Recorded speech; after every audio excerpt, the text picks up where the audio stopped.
Bonjour tout le monde, aujourd'hui je vais vous parler d'une nouvelle que j'avais déjà évoquée dans mon best-of 2021, mais qui est trop parfaite pour les curiosités littéraires, je devais lui consacrer une vidéo. Il s'agit de Cœur de chien, de Mikhaïl Bulgakov. On est en URSS, probablement dans les années 20, elle a été écrite en 1925, et un médecin va recueillir un chien errant, et dans le cadre de ses recherches sur le rajeunissement, lui greffer le cerveau d'un joueur de balalaïka alcoolique. Contre toute attente, le chien va petit à petit se transformer en homme.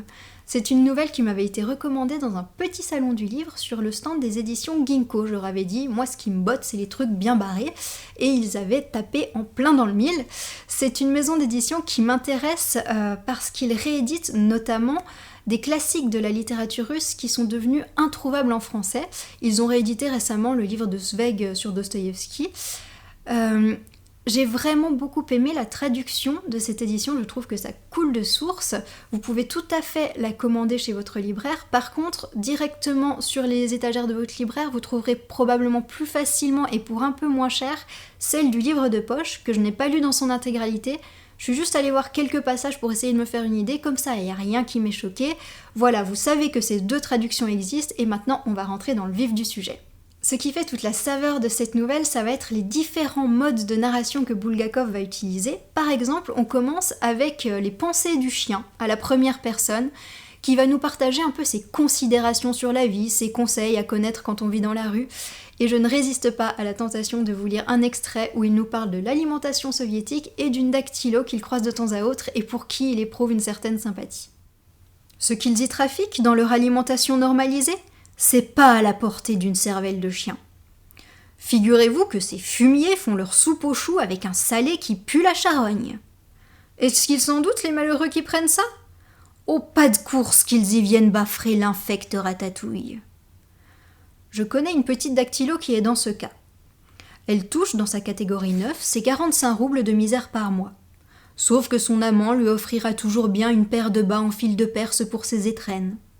Oui, mais pour cette paire de bas, qu'est-ce qu'elle ne doit pas endurer, la pauvrette ? C'est qu'il ne se contente pas des façons ordinaires, pas du tout.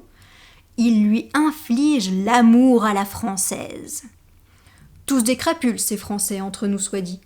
Ils peuvent bien bouffer richement avec des flots de vin rouge, ça n'y change rien.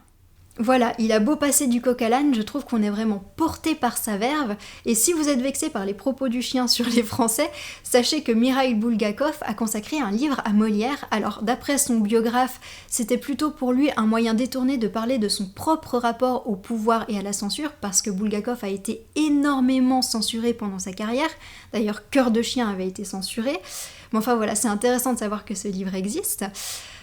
Outre les pensées du chien, une narration à la troisième personne plus classique et pas mal de dialogues, on a un passage particulièrement hilarant où on va lire le carnet de bord de l'assistant du médecin qui note toutes les phases de l'évolution, de la transformation du chien en homme.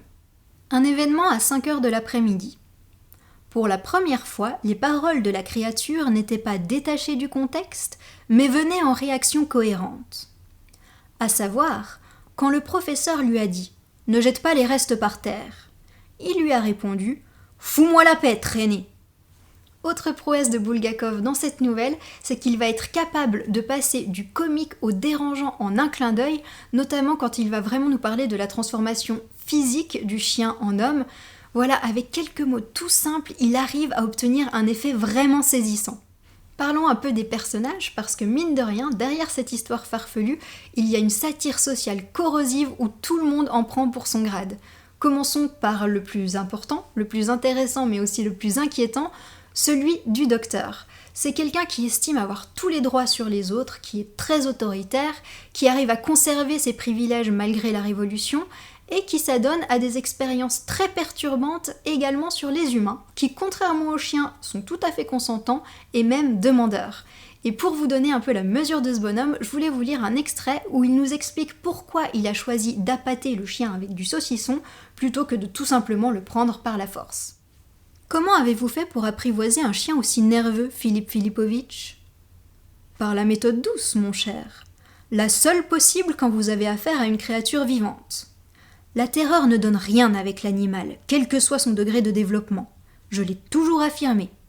Et ils ont tort de croire qu'ils parviendront à quelque chose par la terreur. Non, mon cher, non.